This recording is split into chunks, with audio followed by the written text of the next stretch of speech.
Good evening aspirants. তো আজকে আমি যে ভিডিওটা করতে যাচ্ছি ইংলিশের উপরে, ইংলিশ প্যাডাগজি, ইংলিশ গ্রামার। আজকে পুরো সম্পূর্ণটা বাংলায় থাকবে, কারণ কি আমি দেখতে পাচ্ছি যে অনেকেই বাংলাতে বাংলা মিডিয়াম থেকে বিলং করো। আমিও ছিলাম বাংলা মিডিয়ামের। এখন আমি অনেক প্র্যাকটিস করে ইংলিশে এতটুকু আপডেট করতে পেরেছি।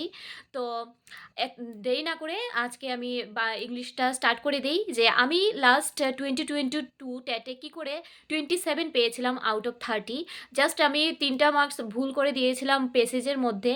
যদি আমি ওই 3টা মার্কস পেয়ে যেতাম আর কোনো সাবজেক্টে 1 মার্ক বেশি পেয়ে যেতাম, তাহলে আমি আজকে 90 পেয়ে টেট পাস করে থাকতাম।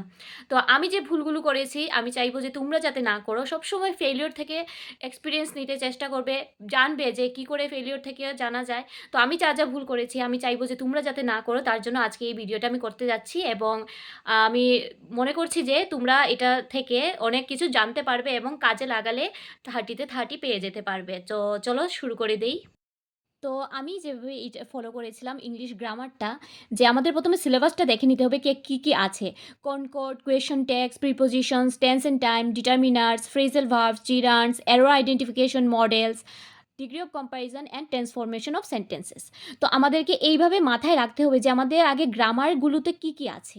তারপর আমাদেরকে একে প্রত্যেকটা টপিক জানার জন্য কি ১ম এ জানতে হবে, কি ১ম এ শিখতে হবে সেটা বুঝতে হবে। যেমন এই কনকর্ড আর কোয়েশ্চন ট্যাগ, এগুলোর জন্য আমাদের ১ম এ পার্টস অফ স্পিচ যেমন প্রিপোজিশন, টেন্স, ডিটারমিনার্স সবগুলোর ক্ষেত্রে এই যে এরর আইডেন্টিফিকেশন পুরো পার্টস অফ স্পিচের উপরে ডিপেন্ড করে আসে।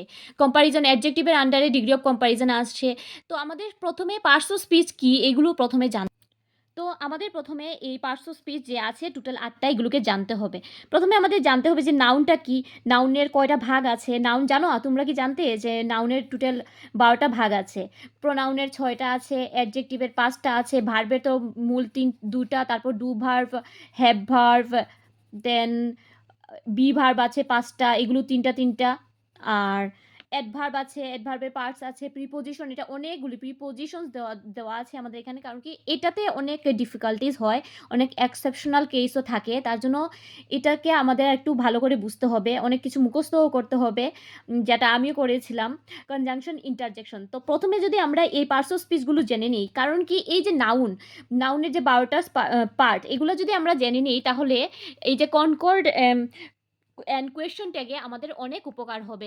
তেমনি আমাদের টেন্স অ্যান্ড টাইমেও এটা আমরা ইউজ করতে পারবো এজ এ সাবজেক্ট ভার্ব রিলেশনশিপে, বা কীভাবে ভার্ব কী করে বসাতে হবে। সাবজেক্ট যদি সিঙ্গুলার থাকে তাহলে সিঙ্গুলার ভার্ব বসবে, সাবজেক্ট প্লুরাল হলে ভার্বটাও প্লুরাল হবে। এইভাবে আমাদেরকে ১ম এ এই বেসিক জিনিসটা জানতে হবে। তার সাথে আমাদের আরও জানতে হবে যে নাম্বার এবং পার্সন, যে নাম্বারটা কি হবে যদি থার্ড পারসন সিঙ্গুলার নাম্বার হয়, তাহলে ভার্বের সাথে কি যুগ হয়, এস লাগে বা ইএস লাগে। যেমন হি গোজ টু স্কুল হয়, ইএস লাগে। এইগুলো বেসিক জিনিসগুলো আমাদের ১ম জানতে হবে। তাহলেই আমরা এইগুলো যেগুলো ১১টা যে টপিক আছে টেটের, এগুলো আমরা ভালো করে আরও সুন্দরভাবে আমরা বুঝতে পারবো।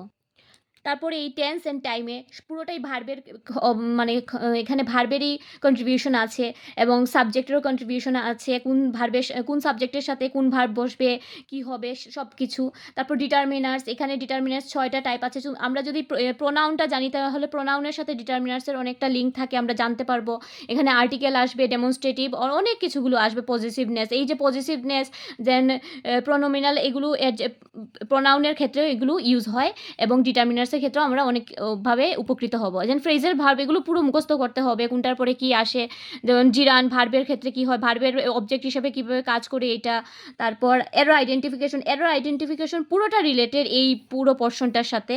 এবং মডেলস, কয়েকটা মডেলস আছে, এগুলোকে পুরো মুখস্থ করতে হবে, এগুলোর ইউজ জানতে হবে যে ক্যান কখন ইউজ হয়, কুড কখন। তারপর ডিগ্রি অফ কম্প্যারিজন, আমরা যদি অ্যাডজেক্টিভটা জেনে নিই তাহলে ডিগ্রি অফ কম্প্যারিজনটা জানতে পারবো। যে ডিগ্রি অফ কম্প্যারিজনের 3টা আছে, positive, then comparative and superlative. পজিটিভটা কখন থাকে, কম্পারেটিভে আমরা দেন লাগাই কোনো কিছুর সাথে, তারপর ইয়ার লাগাই, যেমন গুড, বেটার, বেস্ট। তারপর সুপারলেটিভের আগে সবসময় দা লাগাই। এই দাটা আমাদের এখানে ডিটারমিনার্সের আর্টিকেলের ক্ষেত্রে ইউজ হবে, যে তখন আমাদের এটাও একদিকে আমাদেরকে হেল্প করবে। এই হলো আমাদের গ্রামার পোরশন। যদি তোমরা আমার ভিডিওটা ভালো লাগে যদি শেয়ার করো বা অন্যরাও যদি আমাকে কমেন্ট করে যে আমি এইগুলোর সবগুলো পোরশন নিয়ে আমি ভিডিও বানাবো, তাহলে আমি একেকটা করে প্রত্যেকটা কনকর্ডেন্ট একটা করে ভিডিও কোয়েশ্চন ট্যাগের এইগুলো করে আমি ভিডিও বানাবো। যদি তোমরা শেয়ার করো বা তোমাদের মতামতটা আমাকে জানাও যে তোমরা বুঝতে পারছো কিনা। তারপর আসে প্যাসেজ দুটো 10 মার্কসের আসে 5 করে। প্রোজ থেকে একটা আসে এবং পোয়েমস থেকে একটা আসে 5 করে।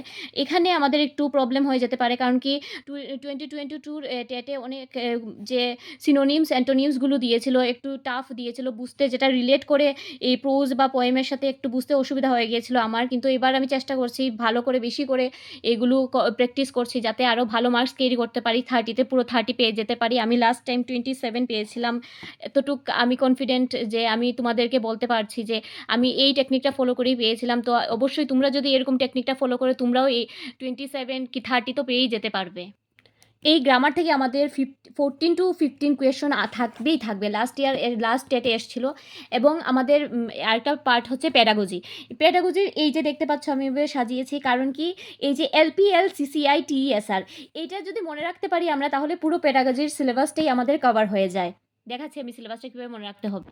তো এই হচ্ছে আমাদের পুরো প্যাডাগজির সিলেবাসটা, যেখানে আমি প্রথম যে লেটারটা আছে এগুলো ধরে আমি আমার ব্রেইনে রেখেছি যে কোনো কোয়েশনই আসুক না কেন, এইটা যদি আমি এলপিএলসিসিআই টেস আর বানিয়েছি, আমি যদি এইভাবে মনে রাখতে পারি তাহলে আমি এটার ভেতরে ফাংশন মানেগুলো কী কী আছে আমি মনে রাখতে পারবো। যেমন ল্যাঙ্গুয়েজ অ্যাকুইজিশন অ্যান্ড লার্নিং, এটার ক্ষেত্রে আমাকে আরেকটা ওয়ার্ড মনে রাখতে হবে, টিচিং। আমরা ল্যাঙ্গুয়েজ অ্যাকুইজিশন করে নিয়েছি, আমরা লার্নিংও করেছি। বাংলা ল্যাঙ্গুয়েজ আমরা অ্যাকুইজিশন করি, কারণ কি এটা মাদার টাং আমাদের। অলরেডি আমরা এটা কোনো আমরা কোনো ফর্মালি এডুকেশন লাগে না। কিন্তু ইংলিশ যখন আমি স্টাডি করেছি তখন আমাকে লার্নিং করতে হয়েছে। আর এখানে আমি এখন টিচিং আছি, কারণ কি আমি টিচার হব, তার জন্য আমি টিচিং করাবো। তো একটা স্টুডেন্টের জানতে হবে যে লার্নিং করতে গিয়ে যে আমাকে লার্নিং দিতে গিয়ে আমাকে কী কী করতে হবে। তো এইভাবে নিজের পার্সপেক্টিভটাকে চেঞ্জ করে যে অ্যাকুইজিশনের সময় আমি কী কী করেছিলাম, লার্নিংয়ে আমি কী কী করেছি এবং টিচিংয়ে গিয়ে আমি কী কী করব, এই ব্যাপারেই হচ্ছে পুরো এই সিলেবাসটা। যেখানে প্রিন্সিপাল ল্যাঙ্গুয়েজ জানতে হবে, ল্যাঙ্গুয়েজ কাকে বলে, ল্যাঙ্গুয়েজের প্রিন্সিপাল জানতে হবে, কীভাবে এগুলো জেনে আমরা টিচিং করাতে পারবো, ল্যাঙ্গুয়েজের স্কিলগুলো জানতে হবে, স্ট্র্যাটেজিস জানতে হবে, কীভাবে এগুলো ডেভেলপ করবো আমরা, ক্রিটিক্যাল পার্সপেক্টিভ, আমাদের গ্রামারের রুলটা জানতে হবে, কারণ কি গ্রামার না জানলে সেকেন্ড ল্যাঙ্গুয়েজ স্টাডিটা আমরা করতে পারবো না। তারপর এখানে আছে চ্যালেঞ্জে, কী কী চ্যালেঞ্জেস ফেস করতে হয়, যেমন ডাইভার্স ক্লাসরুমে থাকে বিভিন্ন ভাষার মানুষেরা এখানে থাকে। তো কীভাবে কোন ভাষাটা প্রয়োগ করলে বা কীভাবে আমরা লিঙ্গুয়াল যদি আমরা ইউজ করে কীভাবে তাদেরকে বেনিফিট দিতে পারবো। ল্যাঙ্গুয়েজ ডিফিকাল্টিস থাকে, অনেকে কথা বলতে পারে না, অনেক ডিসঅর্ডার্স থাকে, এগুলোকে আমাদের লক্ষ্যপাত করতে হবে। এবং এই যে ফোনোলজি, এখান থেকে অনেক বেশি কোয়েশ্চন আসে, স্ট্রেস, ইন্টোনেশন, আইপিএ, ট্রান্সক্রিপশন। যারা ইংলিশ এমএ করেছো বা গ্র্যাজুয়েশনে মেজর হিসেবে ছিল, তোমরা জানতে পারবে এটার গুরুত্বটা কতটুকু।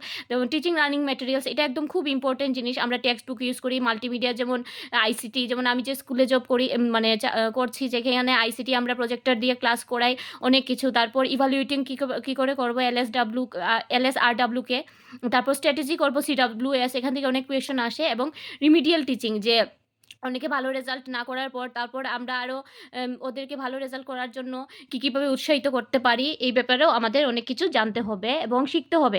তো এটা যদি আমরা ভালো করে শিখে নিই, জাস্ট এই জায়গাটা মনে রাখবে এবং এই বারবার এটা লিখবে। বারবার যদি আমরা লিখি তাহলে এটা একদম প্রিন্ট হয়ে যাবে। আর মেডিটেশন করো, তোমরা সবাই বলি মেডিটেশন করলে এই যে এটা পুরো এই জায়গাটা পুরো একদম প্রিন্টেড হয়ে যাবে। বা আমি যে দেখিয়েছি এখন, এইভাবে তোমরা এঁকে নেবে যে কী কী আছে। যদি এঁকে নাও তাহলে এটা পুরো একদম ফটোজেনিক মেমোরি হয়ে তোমাদের প্রিন্টেড হয়ে যাবে মেমোরিতে, তাহলে আর কোনো অসুবিধা হবে না। পুরো 30-তে 30 স্কোর করে একদম ইজি ব্যাপার, এত কঠিন কিছু কাজ নয়। যার জন্য এত যে ভয় করে থাকি আমরা ইংলিশ ছেড়ে দিই, আর এই ইংলিশ একদম ইজি। তোমরা যদি চাও আমি একটা একটা করে একদম ভিডিও নিয়ে আসবো, যে তোমরা অনেক উপকৃত হতে পারো। আর ভিডিও বানালে যে শুধু তোমরা উপকৃত হবে তা না, আমি যতটা শেয়ার করবো আমার নলেজটাও ততটা বাড়বে, আর আমারও রেজাল্ট ভালো হবে। তার জন্য আমি এটা বানাচ্ছি। এখানে পারপাস আমারও, এখানে বেনিফিট হচ্ছে, তোমাদেরও হবে। আর হ্যাঁ, রিএনফোর্সমেন্ট দরকার। তোমরা যদি আমার ভিডিওটাকে শেয়ার করো, লাইক করো, সাবস্ক্রাইব করো আমার চ্যানেলটাকে, তো আমারও রিএনফোর্সমেন্ট হবে, আমিও ভালো লাগবে। আমিও আরও নতুন নতুনভাবে টেকনিক ইউজ করে, কীভাবে শর্ট ট্রিক ইউজ করে এইগুলো জানতে পারবে। তোমাদের যাতে ভালো হয়, আমারও ভালো হয়, আমি করতে পারবো। তো তোমাদের কাছে একটাই রিকোয়েস্ট, আমার ভিডিওটাকে অনেক শেয়ার করে দাও, যারা এখন নিডি ওয়ান, যাদের খুব জরুরত, তারাও অনেকভাবে উপকৃত হতে পারবে। তো আজকে এতটুকুই ভিডিও রইলো, এতটুকুই ডিসকাশন। যদি তোমরা চাও তাহলে আমি প্রত্যেকটা টপিকের একটা, একটা করে ভিডিও নিয়ে আসবো। অ্যান্ড ভয় পেও না। ভয় যদি থাকে তাহলে কোনো কিছুই আমরা সামনে ওভারকাম করতে পারবো না। তো সবাইকে রিকোয়েস্ট ভালো করে পড়াশোনা করো, আর বেশি দিন সময় নেই।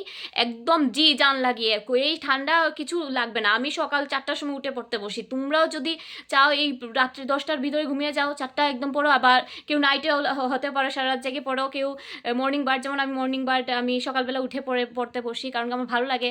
সকালবেলা যদি তোমরা মেডিটেশন করো, নেচারের সাথে টাইম স্পেন্ড করো, অনেক ভালো লাগবে। তো সবাইকে রিকোয়েস্ট করবো যে সবাই ভালো করে পড়ো। এবার আমাদের বেশি সংখ্যায় পাস করতে হবে, এবং হ্যাঁ, ইংলিশে 30 আউট অফ 30 পেতেই হবে। তো আমার ভিডিওটাকে সবাই শেয়ার করে দাও এবং সাবস্ক্রাইব করো। যাদের দরকার, ফ্রেন্ডস, ফ্যামিলি আরও আছে না যারা যারা টেট দেবে, সবার সাথে এটা শেয়ার করে নাও। আর কমেন্ট করো কি দরকার, তোমাদের কোথায় কি প্রবলেম হচ্ছে। আমি অবশ্যই এটার সলিউশন আনতে চেষ্টা করব। So good night everyone.